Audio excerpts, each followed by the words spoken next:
welcome back to my channel Dr. T. So in this video I'll be talking about guide to first year MBBS. Like most of you voted on my panel, and this is my outlook, my personal outlook on first year MBBS and what mistakes I made and what I would want you guys to be cautious about.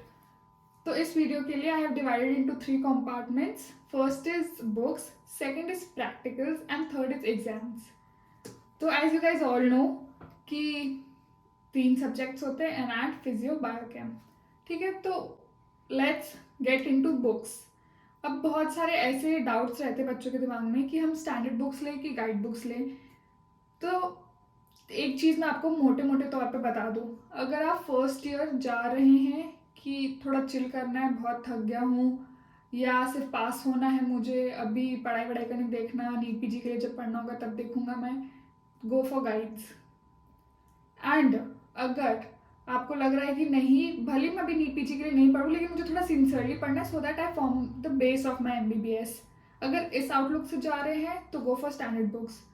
If you'll ask me what I have done, I have always read standard books except for medicine and surgery, that is Baylis and Harrison. वो बहुत ज़्यादा vast subjects हो जाते हैं, तो उसके लिए मैं इंडियन ऑथर प्रेफर करती थी. लेकिन coming to anat, physio and biochem, I have always read standard books and it has helped me to make the base. And I am not that kind of student जिसको 50% आए तो वो खुश हो जाएगी कि हाँ चलो चलो पास हो गए. मुझे थोड़े मिनिमम मार्क्स लगते हैं to maintain a base that I have for myself. मतलब जैसे कि इस परसेंटेज के बिलो मुझे नहीं जाना, that is set in my mind. तो मेरा था कि मुझे 70% के बिलो नहीं जाना MBBS में, और मैं नहीं गई. And 70% above is very good according to the MBBS institutes across the country. तो मैंने तो हमेशा स्टैंडर्ड बुक्स पढ़ी है. अब मैं बात करूँ एनाटमी की, तो एनाटमी में standard book is BD Chaurasia. तो BDC लिटरली एवरीबडी स्टडीज, लेकिन वो एक बुक खत्म करने के बाद सब आ जाता है अपनी गाइड पे, सीनियर के नोट्स पे, प्रीवियस ईयर क्वेश्चंस पे. I would say not directly jump to all those. Obviously end में तुम प्रीवियस ईयर क्वेश्चंस और सीनियर्स के नोट्स पे जाओगे, यूनिवर्सिटी के लिए जाओगे, लेकिन अपन सिर्फ यहाँ पे पास होने के लिए नहीं आए, क्योंकि यही चीज़ें तुम्हें फिर 5 साल बाद वापस हॉन्ट करेंगी for NEET PG. So I would suggest and literally request you guys कि BDC पढ़ो, अच्छे से पढ़ो, बिकॉज एंड में BDC ही काम आएगी तुमको, कोई गाइड वाइड काम नहीं आएगी. And BDC is easy to understand, easy to learn, easy to remember if you obviously do it regularly. ठीक है, तो ये तो हुआ BDC. फिर आते हैं अपन सब सब्जेक्ट्स ऑफ एनाटमी. एक है एम्ब्रियोलॉजी, एक है हिस्टोलॉजी. तो let's talk about embryology first. Embryo बहुत वास्ट है और उसको समझना तो चलो फिर भी इजी है, लेकिन उसको रट के याद रखना इज़ वेरी डिफिकल्ट. कि कौन से वीक में एक्टोडर्म आता है, कौन से वीक में मीजोडर्म, प्रिमिटिव गट कब बनती है, नोटोकॉर्ड कब बनता है, पहले क्या बनता है. तो you will get very confused, very overwhelmed. I would suggest, and from my experience of MBBS, of university and of NEET PG, embryo का इतना लोड मत उठाना. समझो, अच्छे से समझो. तो मैं कैसे एक सेल से कैसी पूरी बॉडी फॉर्म होती है वो सब समझो, सही बात है, लेकिन याद करने के लिए इतना मरना मत, उसको इतना इंपॉर्टेंस देना मत. क्यों, मैं बताती हूँ. तुम्हें प्रैक्टिकल में एम्ब्रियो का एक क्वेश्चन पूछेंगे, अगर याद रहेगा किसी टीचर को, तो एम्ब्रियो का एक शॉर्ट आंसर क्वेश्चन आएगा 3 नंबर का, और वो तुम प्रीवियस ईयर क्वेश्चन से अपने निकाल लोगे. तीसरी चीज़, नीट PG में भूले भटके 1-2 क्वेश्चन आ जाएंगे. आई नो 1-2 क्वेश्चन बहुत इंपॉर्टेंट होते हैं, लेकिन जब तुम नीट PG का पढ़ोगे वो नॉलेज तुम्हें होगी, क्योंकि तुम तब तक बहुत सारे सब्जेक्ट्स कवर कर चुके होगे. And you would have known कि स्टमक कहाँ से डेवलप होता है, या प्रिमिटिव गट कहाँ से डेवलप होता है, या एनुलर पैनक्रियास क्या होती है, ये सब तुम्हें आ जाएगा मेडिसिन में आते आते विद 4 years. एम्ब्रियो का इतना लोड मत उठाना, that is what all I want to say. क्योंकि लोग एम्ब्रियो का बहुत लोड उठाते हैं और जो इंपॉर्टेंट चीज़ें हैं इन एनाटमी वो उनको याद नहीं रहती. उनको स्टर्नोक्लिडॉइड मैस्टॉइड का नर्व सप्लाई याद नहीं रहता, लेकिन उनको ये याद रहेगा कि एम्ब्रियो ब्लास्टोसिस्ट कौन से डे पे बनता है. तो मतलब ये फालतू की बातें याद रखने से अच्छा काम की बातें याद रखो जो लिटरली प्रैक्टिकल वर्ल्ड में अप्लाई होती हूँ. This is my outlook and मुझे तो यही समझ आया 6 साल के MBBS में. जो कि मैंने अच्छे से करा है। Every time above 70 was my score. Then second बात आती है हिस्टोलॉजी की। अब मैं कहूँगी कि सबको हिस्टोलॉजी ईजी लगती है कि अरे अरे हो जाएगा। कार्टिलेजेस देखना, हाईलाइन कार्टिलेजर, ये तो हमने 11th-12th में भी देखा, इलास्टिक कार्टिलेजर अरे आता है। ट्रांजिशनल एपिथेलियम यूरिनरी ब्लैडर के अरे पता है 12th बायो में पढ़ा तो था। आई वुड सजेस्ट जितना तुम एम्ब्रियो को इम्पोर्टेंस दोगे या तुम आजू बाजू वालों को देखोगे देते हुए, उतना इम्पोर्टेंस हिस्टो को दो। 3 रीजंस। हिस्टो तुम्हारे प्रैक्टिकल, जब तुम्हारे प्रैक्टिकल्स होंगे तुम्हारे हिस्टो पे पूरा वाइवा जाएगा तो it would contain 10 marks of practical.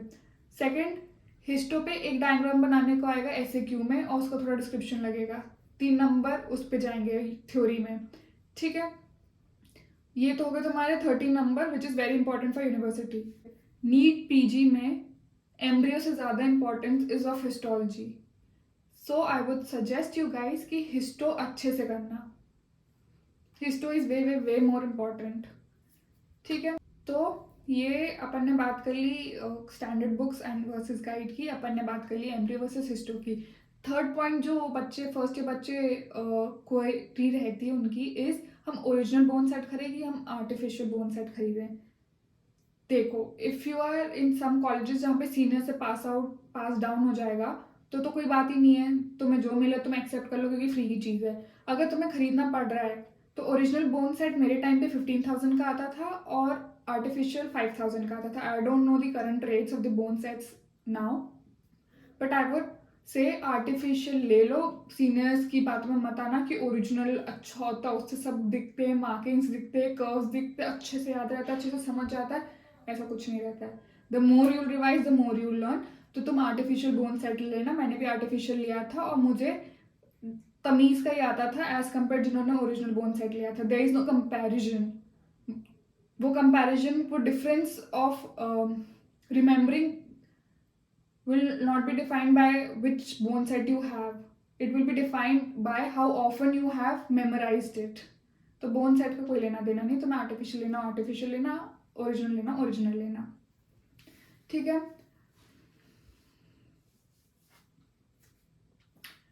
तो ये अपन ने करी एनाट की बात। Now come to physiology. तो देखो, फिजियोलॉजी में गेनोम, फिर गाइटन, फिर गाइड। तो इनमें से तुम्हें जिस पैटर्न में जाना हो वैसे जाना। जैसे मैंने आप लोगों को पहले बोला कि if you are there just to pass in first year then go for guide and chill.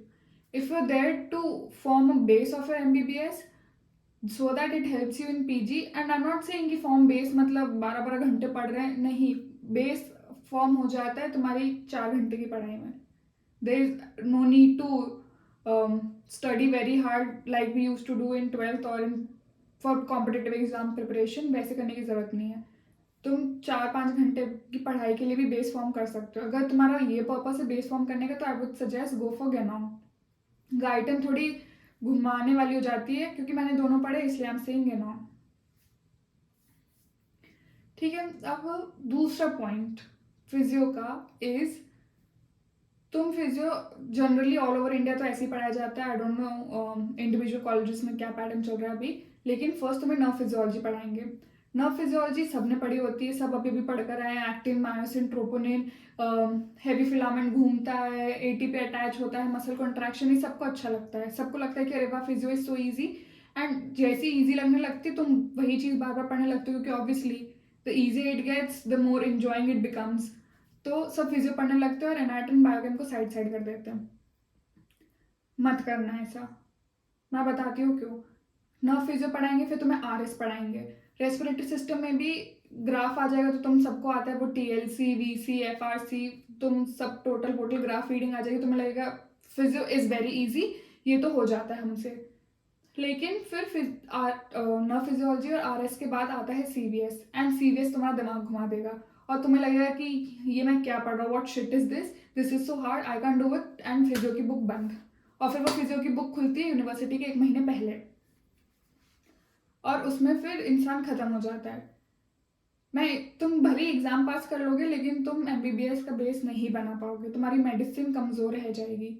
इसलिए I am warning you ahead कि physio would be tough at certain extent, starting के कुछ चैप्टर्स छोड़ के, लेकिन अपनी फिजियो अच्छे से पढ़ना, अच्छे से यूट्यूब पे वीडियोस देखना, अपने टीचर्स को अच्छे से सुनना एंड बुक्स अच्छे से पढ़ना इन द एंड, क्योंकि जितनी स्ट्रांग तुम्हारी फिजियो होगी उतना स्ट्रांग तुम्हारा मेडिसिन होगा, उतना चुटकियों पे तुम्हारा मेडिसिन तुम्हारी उंगलियों पे रहेगा. Physio is that important. The way anat is important for surgical branches, the way physio is important for MD branches. ठीक है. अब तीसरी बात जो मैं फिजियो पे I would like you guys to be aware of is, सब जैसे न्यूरो पढ़ाते हैं सब न्यूरो के पीछे भागने लगते हैं, and obviously neuro is interesting और सबको ऐसे फीलिंग आती है, डॉक्टर वाली फीलिंग फर्स्ट टाइम न्यूरो पढ़कर आती है. भले न्यूरो एनाट या न्यूरो फिजियो, तुम ब्रेन को छूते हो, तुम्हें वो सिंगुलस गायरस सब बताते हैं तुम्हें, कौन सा कहाँ पे रहता है, कौन सा सेरोटोनिन कहाँ निकलता है, डोपामिन क्या लगता है, तुम्हें बहुत इंटरेस्टिंग लगेगा और तुम फिजियो से वही वही पढ़ते रहोगे. और तुम लिटरली, मेरे बैच में तो मैंने यही देखा है, मैंने जूनियर्स को भी देखा है, once the neuro physio starts everything is sidelined. तुम कॉर्टिकोस्पाइनल ट्रैक, स्पाइनोथैलेमिक ट्रैक तुम यही करते रह जाओगे, एंड अच्छी बात है करो, लेकिन इन 5 सालों में तुम्हें न्यूरो फिजियो उतनी काम नहीं आनी जितनी सीवीएस और आरएस फिजियो काम आने वाली है, and later in life also. तुम्हें जब बेसिक केसेस ही संभालने नहीं आएंगे तो तुम्हें कोई न्यूरो का केस क्यों देगा. इसलिए जितनी इंपॉर्टेंस तुम न्यूरो को दोगे उससे थोड़ी ज़्यादा आरएस और सीवीएस को देना, because RS and CVS literally forms the base of treating a patient. तुम कोई पेशेंट आता है, तुम उसकी पल्स चेक करते हो, तुम उसका एमआरआई नहीं कराते फर्स्ट. तुम कोई पेशेंट आता है, तुम उसका स्टेथोस से ब्रीथ चेक करते हो, तुम उसका रिब केज का स्ट्रक्चर देखते हो. तो that is what I am trying to say, RS और सीवीएस को उतनी इंपॉर्टेंस दो, बिकॉज ऑब्वियसली मैंने भी ये गलती करी है. अब मुझे समझ आ गया जब मैं नीट पीजी का पढ़ रही थी कि न्यूरो को जितनी इंपॉर्टेंस दी उसकी ज़रूरत नहीं थी, क्योंकि न्यूरो का 2 क्वेश्चन आ जाएंगे नीट पीजी से. वही मैंने कहा कि तुम जब 4 साल में पढ़ते हो तो तुम्हें एंड में वो क्वेश्चन आने लगते हैं, उसके लिए तुम्हें फुल न्यूरो करने की ज़रूरत नहीं है. तभी शायद न्यूरो के लिए सुपर स्पेशलिटीज़ भी बनी हुई हैं, because it is that tough, and उस लेवल पे जाने पे ही तुमसे कुछ पूछा जाएगा, इस बेसिक लेवल पे तुमसे कुछ नहीं पूछते. तो yes, neuro is nice, neuro is interesting, but RS and CVS are more important at an MBBS level, at a NEET PG level. That is what I have found out for myself. ठीक है, ये हो गया anat and physio. अब आते हैं biochem. Biochem एकदम sidelined बच्चे जैसे पढ़ा रहता है, कोई छूता नहीं हो उसको, सबको बहुत इरिटेटिंग लगता है, सबको एकदम खून खौलता है पढ़ के. तो बायोकेम में तुम्हारा वही सब होगा, aerobic glycolysis, anaerobic glycolysis, etc, succinyl dehydrogenase को कौन इनहिबिट कर सकता है, मैलोनेट, F0 F1 सब्सटीट्यूट्स पे कौन अटैक कर सकता है, फिर ग्लूकोज, मैनोज, ग्लाइकोप्रोटीन्स, ये सब. ठीक है, all this thing will come, it will irritate the shit out of you. तुम कितना भी रट्टा मारोगे तुम्हें याद नहीं होगा, तुम्हें वही एग्जाम के 15 दिन पहले याद होगा. लेकिन लेट मी टेल यू, लोग बायोकेम को जितना रट्टा मारने वाला सब्जेक्ट समझते उतना है नहीं. It is very clever subject, और अगर तुम्हें ये आ गया तो कल को कोई पेशेंट तुम्हें रिपोर्ट दिखाएगा, तुम्हें रिपोर्ट पढ़ना आ जाएगा जस्ट बिकॉज तुम्हें बायोकेम आता था. ये भी मैंने बहुत नोटिस करा है कि जैसे anat, surgical, physio, MD, biochem is for reports, and these 3 form the basis of your whole career in MBBS as a doctor. इसलिए अच्छे से पढ़ना, मज़े मारो, पार्टी करो, लेकिन एक बेसिक लिमिट में पढ़ाई ज़रूर करना. ये नहीं कि जाते से हाथ पैर खोल दिए, क्योंकि फिर कुछ होता नहीं है ऐसे बच्चों का इन द एंड, फिर वो ड्रॉप ही लेना पड़ जाएगा. And those who all are going to private, I know the guilt, I know the pressure, I know the fire within you guys कि नहीं अगली बार तो नीट पीजी में गवर्नमेंट जाना है, गवर्नमेंट जाना है, गवर्नमेंट जाना है. I was one of you. लेकिन मैं ये भी कह रही हूँ कि अपने आप को पढ़ाई में इतना मत धकेल देना कि विद इन 2 months तुम लोग के ऐसे हाथ पैर खड़े हो जाए कि नहीं भाई ये तो मैनेज नहीं हो पा रहा, नीट का नहीं पढ़ पा रहे, ना नीट पढ़ पा रहे ना MBBS पढ़ पा रहे. तो ऐसी गलती मत करना. एक और चीज़ I would like you guys to know कि फर्स्ट ईयर MBBS में मैरो या प्रेप लैडर या अन अकेडमी या डांस मत ज्वाइन करना, बिल्कुल भी मत ज्वाइन करना। And it's a strict no from me. मेरे टाइम तक मैरो नहीं आया था, when I was in second year then it was launched. तो फोर्थ ईयर आते आते हम सबके पास मैरो था। लेकिन when I used to see junior बच्चे जिनको 2 महीने हुए हैं एमबीबीएस आते हुए, they are reading from Marrow, they are listening the videos of anatomy from Marrow. अरे भाई, एनाटॉमी वो मतलब 40 मिनट में पूरा आरएस कवर कर दे रहा है जो 1 महीना चलता है मेडिकल कॉलेजेस में।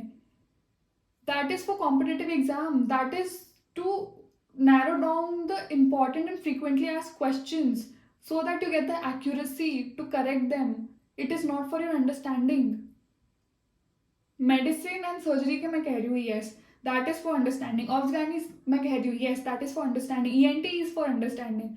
But anat, physio, opthal, PSM, radio, dermat, it's not for understanding. वो तुम्हें खुद ही पढ़ना पड़ेगा। एंड फर्स्ट ईयर में ही अगर तुम वापस से स्पून फीड करने लग जाओ जैसे तुमने 11th-12th में करा कोचिंग में जा जाकर, तो तुम अपना खुद का पैटर्न ऑफ स्टडी कब डेवलप करोगे? Because let me frankly tell you, तुम अभी by the end of first year तुम्हें लगेगा कि एनएट इतना ज़्यादा हमसे तो नहीं हो पा रहा, हम बिल्कुल नहीं हो पा रहा, ये वो, ठीक है, तुम्हें एनएट बहुत ज़्यादा लगेगा, बहुत प्रेशर लगेगा। जब तुम फोर्थ ईयर में जाओगे, एनएट इक्वल टू मेडिसिन का एक system, beat CVS beat endocrine, ये डिफरेंस होता है। तो अगर तुम स्पून फीड ही करते रह जाओगे from the very first day of your MBBS, तो तुम अपना खुद का पैटर्न कब डेवलप करोगे?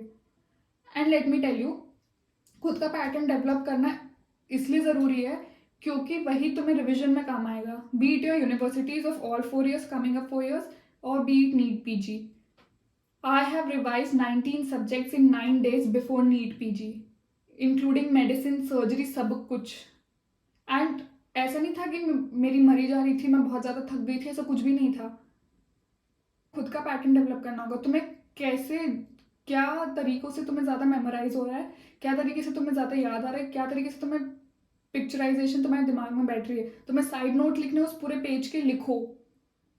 तुम्हें डायग्राम से याद रह रहा है पूरा कॉन्टेक्स्ट, तुम डायग्राम देखो, डायग्राम बनाओ। तुम्हें सिर्फ हाईलाइट करने से मेन वर्ड याद रह जा रहा है पूरा सब पूरा टॉपिक, तो वो करो।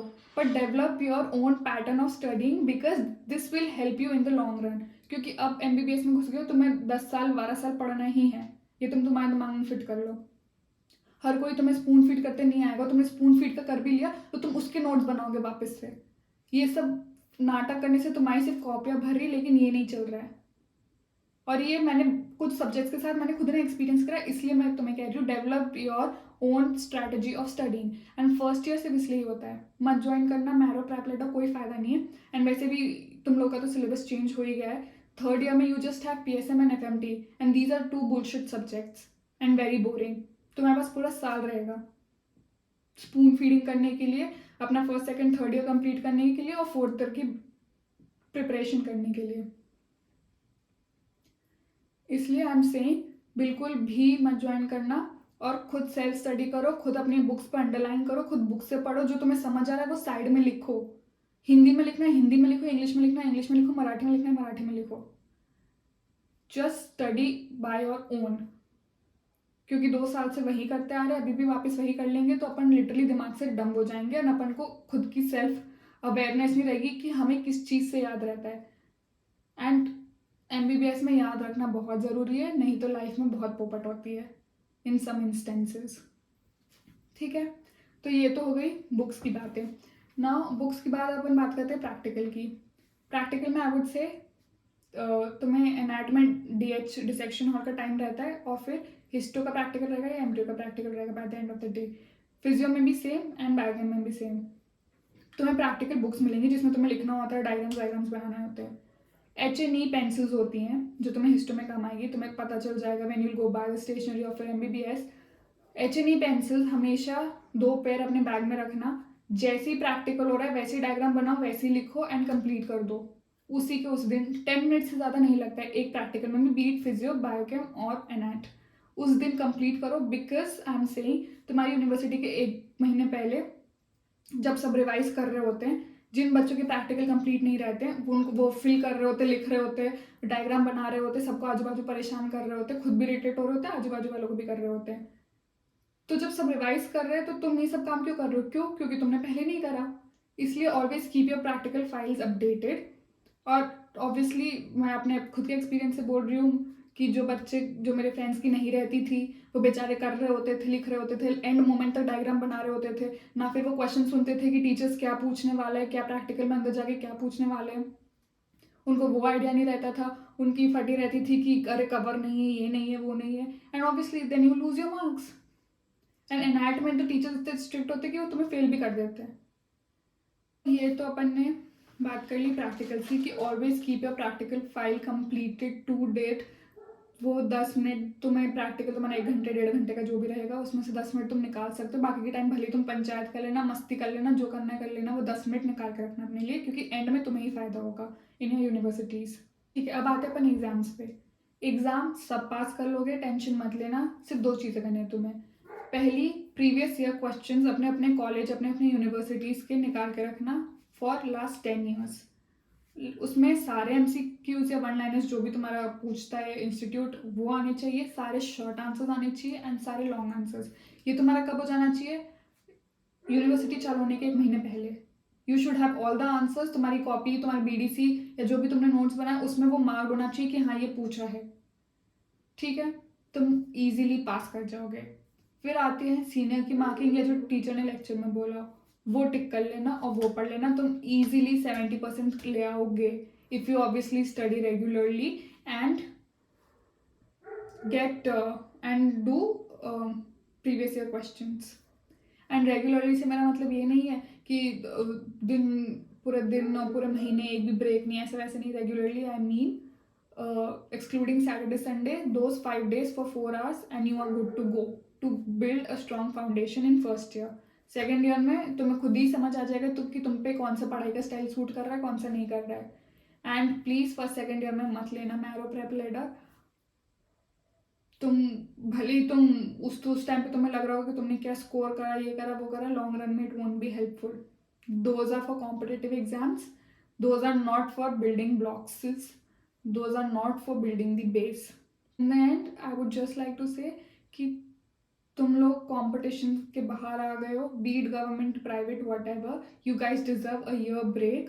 I know गिल्ट बहुत रहती है पैसों को लेके, मेरे अंदर भी थी, बहुत आग रहती है कि क्यों हुआ, क्या नहीं हुआ।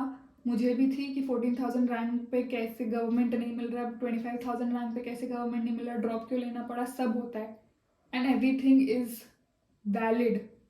लेकिन उसके लिए अपने आप को इतना मत पुश करना, इतना मत गिल्टी होना कि ना तुमसे पढ़ा जाए ना तुमसे इंजॉय करा जाए, क्योंकि literally first and the second year are the only enjoyable years. क्योंकि थर्ड ईयर से फिर आधे लोग PG के लिए पढ़ाई करने लगते हैं, आधे लोग MLE के लिए, आधे लोग प्लैब के लिए, या फिर अपनी यूनिवर्सिटीज़ के लिए, या भले पढ़ाई कर भी नहीं रहे लेकिन नोट्स बनाने लगते हैं, जैसे कि वो उनको इंटर्नशिप में काम आए फॉर PG, जैसे मैंने करा था। Give yourself the break that is required to you. Enjoy your first year MBBS. Your life is going to change and you will be the happiest once you come out of it in 5 years. And in the end, we all are on the journey of becoming the better doctor for this country. And hope you like this video. और कुछ पूछना हो या just let me know कि मैं और किस topic पे वीडियो बनाऊँ, जब तक मेरी काउंसलिंग डिले पे डिले हो रही है। जैसे कॉलेज मिलेगा obviously you guys will have the first hand information. Then bye bye.